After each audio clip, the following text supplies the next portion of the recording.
Nako, eto na mga kababayan. Yes, good news. Iyak lahat kay Vice President Sara. Ayan ha. Patungkol po riyan mga kababayan ang ating aalamin at bibigyan ng reaksyon sa video ito.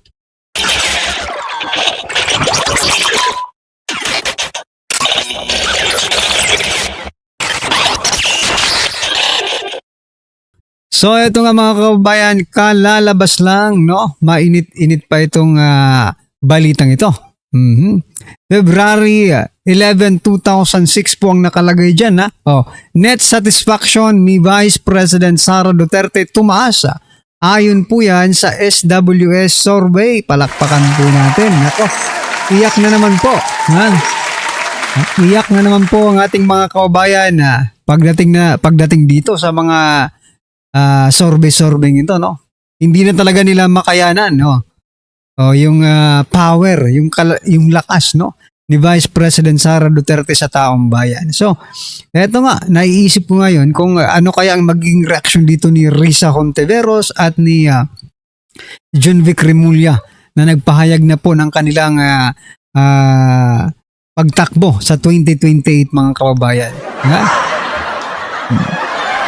Ito po ang balita. Sabi po dito, pinagkakatiwalaan. Ayan. Tumaas ang net satisfaction rating ni Vice President Sara Duterte noong Nobyembre 2025. Ayon sa pinakahuling survey na inilabas ng Social Weather Station, SWS. Batay sa datos ng SWS, nakakuha po ang Vice Presidente ng plus 28 net satisfaction rating. Ayan. Mas mataas ito kumpara sa 22 plus 22 na naitala noong September 2025. Ayan. Ayon sa naturang survey, 54% ng mga Pilipino ang kontento sa performance ni VP Sara, habang 26% ang hindi kontento at 18% ang hindi nakapag-desisyon. Ayan mga kababayan. Yung 58% mga kababayan, sinasabi po ni Claire Castro, hindi pa nagtatrabaho yan mga kababayan, di ba? Ang presidente natin halos na masubsob na sa trabaho, nagkakasakit na sa trabaho, pero bagsak pa rin ang trust rating, di ba? Iba talaga ang dating, no?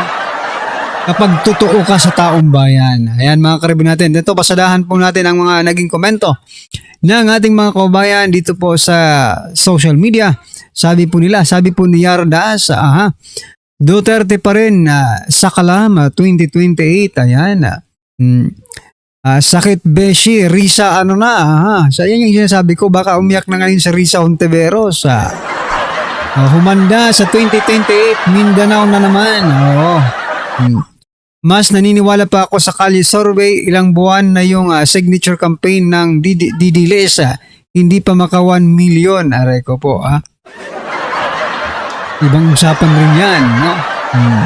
Pero okay lang yan, no? At least, di ba, you can share your thoughts about the events, no? Dito po sa ating bansa. Current events sa ating bansa. Okay? Wala pong magsasabi na sa'yo na bakit ganyan ang yan ang komento mo dito sa post na ito. Okay lang yan kahit nasa ibang mundo ka, nasa ibang topic ka, okay lang yan, no? Ito po si Joel. Ayan. Joel, congratulations, nagmukha kang tanga, no? Iba yung pinag-uusapan dito, gusto mong sumingit. May mga ganun talaga, di ba? May mga ganun talaga mga kabayan. Pansinin niyo yung mga post ng sa social media. Diba may sumisingit, iba yung gusto nilang pag-usapan kasi ayaw nilang pag-usapan yung topic kasi masasaktan lang sila. Diba? Anyway, ano po ang inyong masasabi dyan mga kababayan? Just comment down below, Tumaas po ang net satisfaction ratings ni Vice President Sara Duterte. Samantala, Grabe ang House of Representatives. Sabi po dito mga kababayan sa balita, Sandro Marcos ginawaran ng Outstanding Public Servant Award dahil sa kanyang natatanging dedikasyon at serbisyo sa mamamayan. Kumusta na?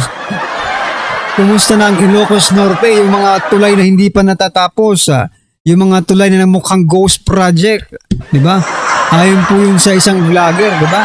Pinakita niya pinuntahan niya yung Ilocos Norte. No, buti pa yung vlogger, pinuntahan na yung Ilocos Norte. Si Vince Dizon, pababa na si Vince Dizon. Nasa Mindanao na yata eh. No? Pero yung baluarte ni Sandro Marcos, hindi man lang nakita. Tapos gagawaran ng outstanding Public Servant Award. Ayan, ginawad po yan kay Sandro Marcos, mga kababayan, no? Tingnan niya natin kung ano po ang naging komento ng ating mga kababayan. Sabi po dito ni Paroni, like father, like son. Oo nga eh, no? Daming awards deserve yan. Nagtatanong po si Yam. Kasi daming awards daw. Tapos sabi niya, deserve yan. Home court advantage. Parang basketball lang, di ba? Home court eh. Kailangan yan mga MVP na. Sip-sip mga crooks. More project to come. Best hugas kamay. He deserve more laugh. Tawanan pa natin siya. Sila na lang talaga yung nag-uutuan. Nag-uutuan na lang sila dyan mga kababayan. Kaya ko rin yan. Bumili ng sariling medal. Ayan. Gold medalist yan. Hindi naman medal yun eh. Parang trophy. Trophy yung binigay. Parang trophy yung binigay yata eh. Hindi medal, no? The reaction talaga ako natutuwa. Sa reaction daw siya natutuwa. Ganun talaga mga kababayan pag pure, di ba? Yung mga reaction dito, yung mga reaction ng ating mga kababayan, it is really authentic and organic, di ba? Kung ano po yung nasa loob nila, yun po yung kino-comment nila dito. Kaya mag-i-enjoy ka rin sa kakabasa dito mga kababayan. Okay, anyway, ano po ang inyong masasabi dyan mga kababayan? Kasi may papasadahan pa tayo. Isa pa, no? Isa pa po ang papasadahan natin. Ito pong si Ridon. Ayan, Sabi po dito ni Ridon, Ramil Madriaga, posibleng susi para makilala sina Mary Grace Piatos at Kukoy Villamin. Ayon po yan kay Congressman Ridon. Alam niyo mga kababayan, hindi ko alam kung bakit gustong-gusto nilang makilala si Mary Grace Piatos at itong mga alias, itong mga code names na ito, no? Pertaining to the confidential fund na ginagamit.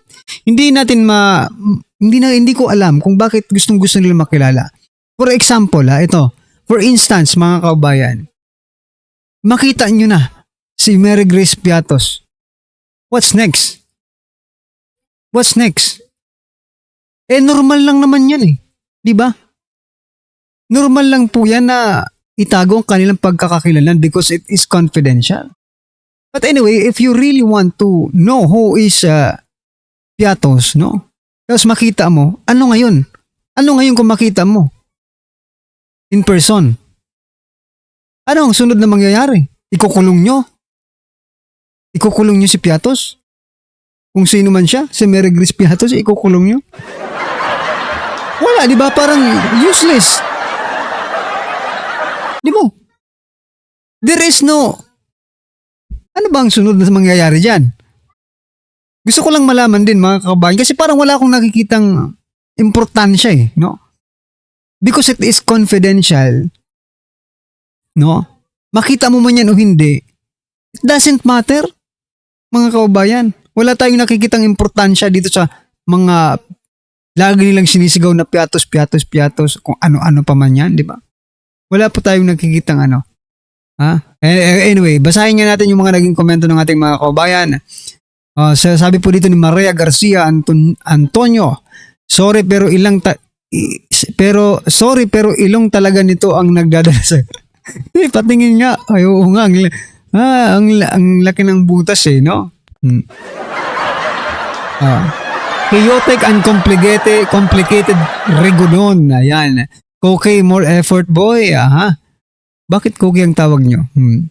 Bagong kwento na naman yung sinisigaw nito. Yung sinisigaw nito. No?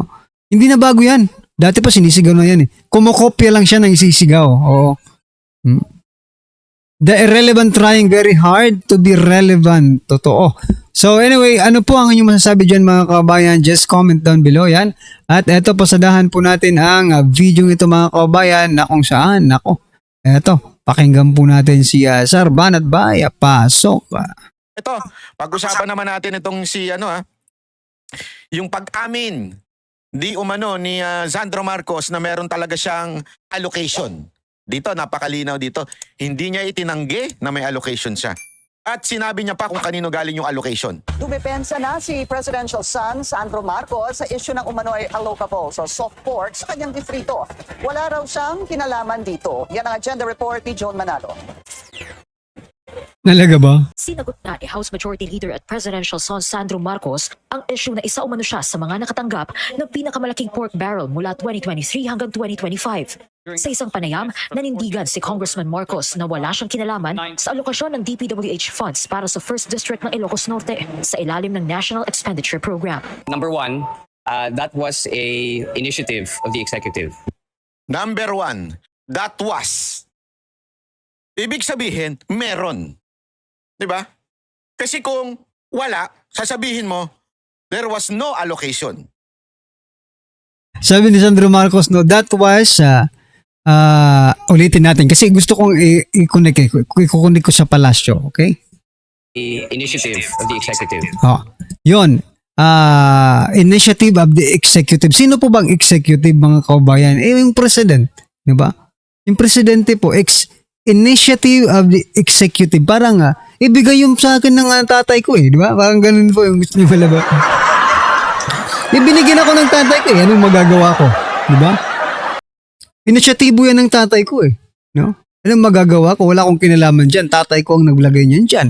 Di ba? Parang ganun ang gusto niyang gusto niyang palabasin dito, no? Number one, that was. Ibig sabihin, meron. Diba? Kasi kung wala, sasabihin mo, there was no allocation. Dito, ang sinasabi niya, that was allocated by the executive branch. So, hindi mo tinatanggi at ina-admit mo na ngayon na meron talagang allocation sa'yo. Diba? Ang sinasabi mo lang dito, hindi nanggaling sa'yo yun kung hindi sa executive. Kanino ba talaga manggagaling yung ginagawa mo kaming tanga? Ay hindi, kayong mga followers mong tanga. Kanino ba talaga nanggagaling ang budget? Di ba sa executive naman, ang budget nanggagaling sa DBM, kaya nga Department of Budget and Management, sila ang naglalagay, ito budget sa ganitong departamento, ganitong budget sa ganitong departamento. At sila rin na nagsasabi na kung saan meron kang allocation. Humingi ka ng allocation. At hindi mo tinanggi sa statement mong ito. Ang sinasabi mo lang, executive ang nagdesisyon yan. Sino ba pinuno ng executive? Tatay mo. Alam mo, kaysa na natulungan ka nitong statement mo, lalo kang nalaglag, Brad. Lalo kang nalaglag. Diba? Kaysa na natulungan ka. Meaning wala po kinalaman ng congressman, wala po kinalaman ng legislative sa pag-allocate ng kahit anuman na amount doon. Bilang isang mababatas, bilang isang tao na kung ang kanyang trabaho na ipaglaban ang kailangan ng kanyang distrito, my mayors, my constituents, my barangay captains come to me with priority projects all the time, and it is my job to forward those projects where necessary. But it is the prerogative of the executive as to where those funds go when the NEP arrives into Congress. Sa ulat ng Philippine Center for Investigative Journalism, Nobyembre noong nakaraang taon, sinabi nito na nakakuha si Congressman Marcos ng 15.8 billion pesos in DPWH funds o tinatawag ding allocables mula 2023 hanggang 2025. Ang tiyuhin naman niya si dating House Speaker Martin Romualdez, nakakubra raw ng noong nakaraang taon, sinabi nito na nakakuha si Congressman Marcos ng 15.8 billion pesos in DPWH funds o tinatawag ding allocables. 15.8 billion.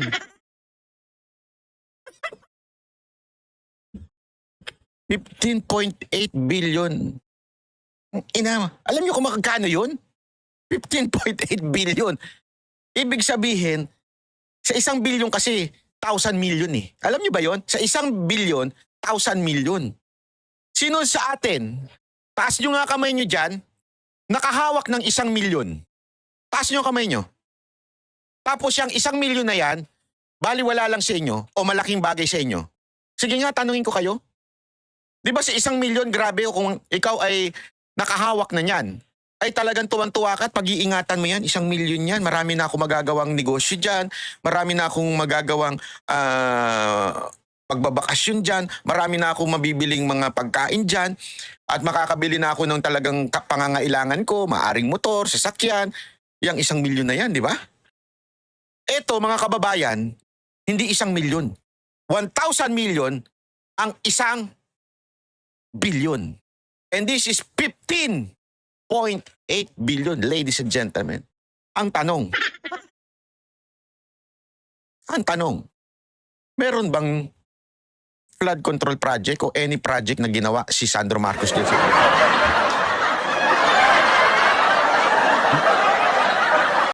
Wala eh. So yan mga kababayan, no? Tama naman si Sir Banat Bay dito, no? Nasaan yung project ni Sandro Marcos? At yung pang kanina, no, yung pinakaunang pambungad natin, pangalawa kay BP Sara, ito, pakita natin, no? Pinarangalan pa, no, ng Outstanding Public Servant Award. Hindi ba sila nahihiya sa taong bayan yan? Makakapal na talaga ang mga pagmumukha nito, mga karubi natin, ha? Well, anyway, ano po ang inyong opinion dito, mga karubi natin? Just comment down below. Ayan, maraming salamat po. Please don't forget to like and subscribe. Maraming salamat po.